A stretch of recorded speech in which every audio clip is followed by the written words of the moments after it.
Check this out, guys. Wow, this is crazy. The boot on this is just shredded. It's a 94 vehicle, and this is how it looked like on here. Who knows if it's been changed before or not, or this is the original, but we're gonna be changing that to a new one. Let's go.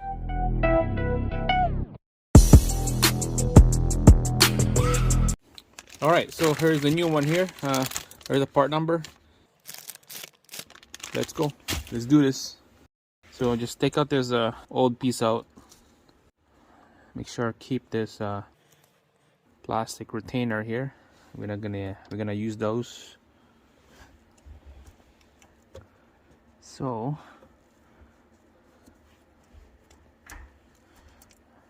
I would like to change this as well, but as of now I don't have that piece.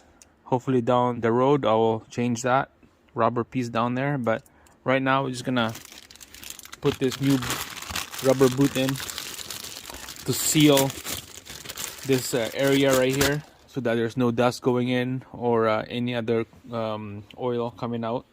Put it like this. Who knows if this ring will fit in there.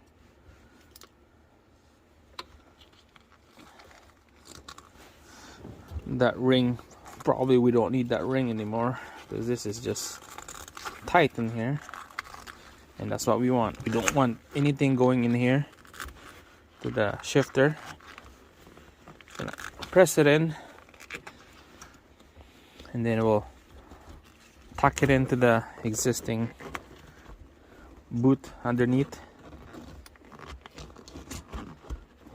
just like that.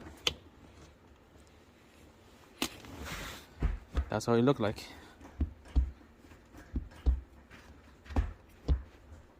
That's it, guys. Take a look. Sealed nice and tight.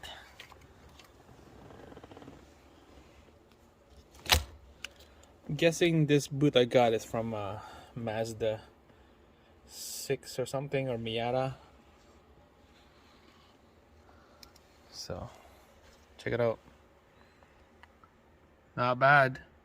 Looks better than the old one. And then there's a little insulator here. So this insulator here is just to reduce the noise or any other moving parts on this area over here that you don't want to hear, or anything banging, because this thing, it goes everywhere. And this thing, to reduce the noise, it kind of like it damp the noise down. On the catalog it recommend having this like that. So some of the Rx7 out there, probably you guys don't have this. So just a reference to help reduce the noise. We're gonna put the center console on top right here, and it's gonna look nice. That's it, guys. Thanks for watching.